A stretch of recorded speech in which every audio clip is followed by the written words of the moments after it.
सभी गुरु भाइयों को हरिहर स्वागत है आपका हमारे YouTube चैनल पर। आज चर्चा करेंगे गुरु जी के द्वारा की गई चिकित्सा के कुछ अनुभव। गुरु जी श्री संतोष भदौरिया जी कहते हैं कि वे भी पहले भूत प्रेत को ही बाधा समस्या समझते थे, अनुभवों से हल करने की कोशिश करते थे। जब नहीं कर पाते थे, अटक जाते थे, तब बाबा जी से पूछते थे तो बाबा बस मुस्करा देते थे, फिर कहते थे करते रहो, जल्दी ही समझ जाओगे। बड़े दिनों तक संकट रहा। फिर करौली आश्रम में पूजनीय बाबा जी के कहने पर 3 त्रिशूल स्थापित किए। जो भी उन्हें पकड़ता था वह उनसे चिपक जाता था। फिर अदृश्य शक्तियों द्वारा उस व्यक्ति पर काबिज बाहरी नकारात्मक जीवन आत्माओं की बहुत पिटाई होती थी और इस तरह यह सब शुरू हुआ। यह करते करते जो समझ आया वह बहुत खतरनाक था कि कैसे हर मानव संकट में है। भूत प्रेत से ज्यादा उसके पूर्वज ही क्यों ऑटो इम्यून डिसऑर्डर की तरह से मानव के लिए संकट बन गए। भदौरिया जी कहते हैं कि काफी कुछ साफ हो गया है। जितना समझ आ गया उसका उपचार चल रहा है, जिससे लाखों लोग लाभान्वित हो रहे हैं।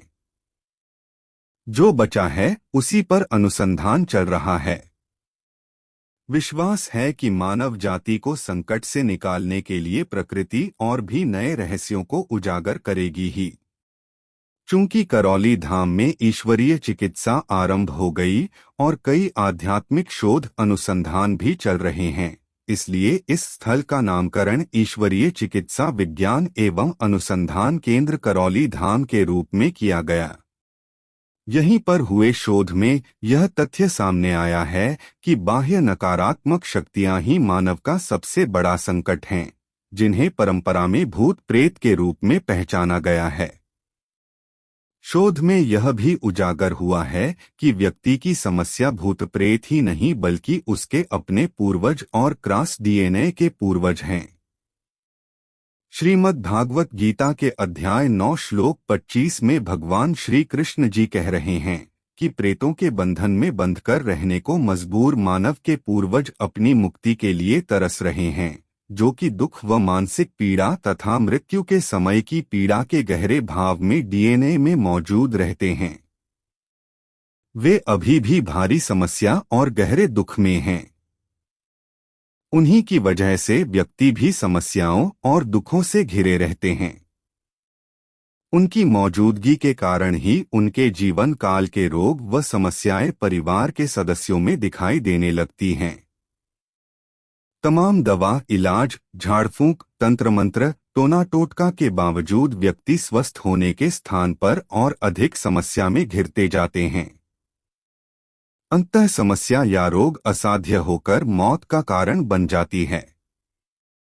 फलतः मृत्यु के पश्चात व्यक्ति भी अपने पूर्वजों की ही भांति एक पूर्वज बनकर अपने ही डीएनए में अपने वंशजों में रहने लगते हैं। फलस्वरूप कोई भी मनुष्य अपने पूर्वजों की भांति ही अपने बच्चों के लिए न चाहते हुए भी एक बड़ी समस्या बन जाता है। यही क्रम चलता रहता है और तब तक चलता रहता है जब तक कि पूर्वज मुक्ति पाकर पुनर्जन्म नहीं ले लेते हैं। करौली धाम में पूर्वजों को मुक्ति प्रदान कर मनुष्य की समस्याओं, बाधाओं की समाप्ति कर दी जाती है। दिन प्रतिदिन इस तीर्थ की ख्याति फैलती जा रही है। आगे की चर्चा के लिए वीडियो को लाइक, शेयर और चैनल को सब्सक्राइब करें। अकेले सभी बड़े भाइयों को हरिहर